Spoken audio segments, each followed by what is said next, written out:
ओम गण गणपते नमः। मैं अनु बजाज ज्योतिष एडवाइजर आध्यात्मिक इच्छा पूर्ति यात्रा में आप मेरे साथ चल रहे हैं और 63वां अध्याय सुन रहे हैं। ब्रह्मा जी बोले, हे नारद, इस प्रकार शिव जी वहाँ से विदा होकर नगर के बाहर जा ठहरे। उधर मुनियों ने हिमाचल से कहा कि अब गिरजा को भी विदा कीजिए। अब ये समाचार मैना के पास भेजा गया। मैना सुनकर प्रेम सागर में डूब गई। नगर भर की स्त्रियों को बुलाया गया, वस्त्रों से सजाया गया, गिरजा को विदा करने के लिए आई। ब्राह्मण स्त्रियों ने गिरजा को पतिव्रत धर्म की शिक्षा देते हुए कहा, गिरजे, अपने पति की सेवा लोक में अत्यंत आनंद प्राप्त करने वाली है। तुम दिन रात पति की सेवा में लगी रहना। स्त्री के लिए इसके समान दूसरा कोई तप नहीं। संसार में 4 वस्तुएं सुख देने वाली हैं। पहला प्रीतम, दूसरा धर्म, तीसरी स्त्री, चौथा संतोष।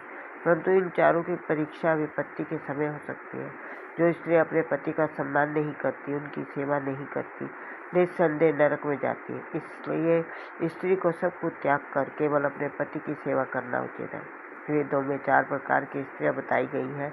पहली वे उत्तम है, जो स्वप्न में दूसरे पुरुष का मन में विचार न लाए। दूसरी मध्यम या अन्य पुरुष को पुत्र, भाई व पिता के समान समझे। तीसरी निकृष्ट, जो अपने धर्म का विचार करके पर स्त्री पुरुष की संगति से बची रहे। चौथी अति अधम, जो अपने पति व कुल का भय दूसरों की संगति से बचाए।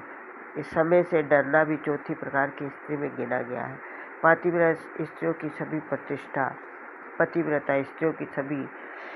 प्रतिष्ठा करते हैं। नारद, ब्राह्मण स्त्रियां गिरजा को इस प्रकार समझाती हुई फिर बोली, हे कि स्त्री चाहे अनेक पाप किए हो, परंतु वह केवल अपने पतिव्रत धर्म से परम पद प्राप्त करती है। गिरजा, शिव जी अपनी स्त्रियों पर कृपा करते हैं, उतनी समय किसी पर नहीं। जो स्त्री अपने पति का विरोध करती है, निस्संदेह नारकी।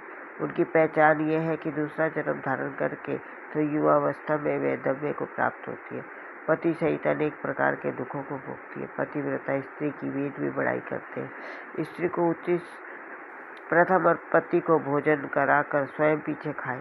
प्रथम अपने पति को सुलाने के पश्चात सोए। पति जो आज्ञा दे उसकी बिना किसी हट के पूरा करे।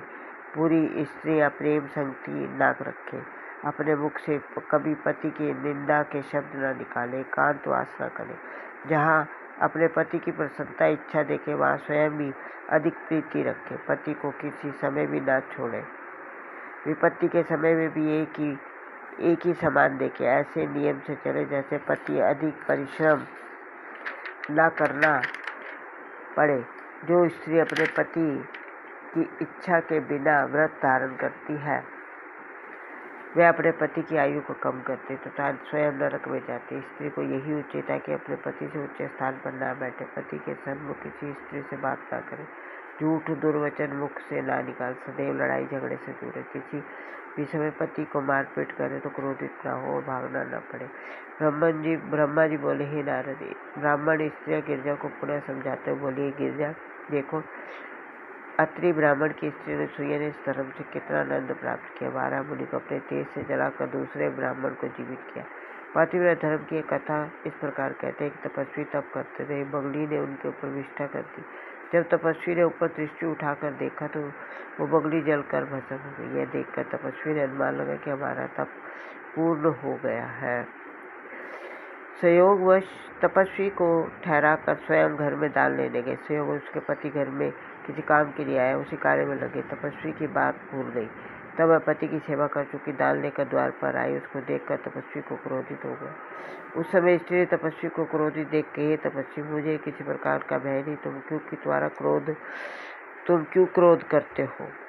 क्या मैं बगली हूँ? सुनकर तपस्वी का अहंकार नष्ट हो गया। उसने उसकी बारंबार प्रशंसा की। इस बात को समझा कि पतिव्रत धर्म सब धर्मों से बड़ा। हे गिरजे, तुम विश्वास को संसार में पति से बढ़कर कोई अन्य देवता नहीं। शिव महापुराण की कथा सुनने के लिए आप मेरा अगला वीडियो देखिए। ओम नमः शिवाय।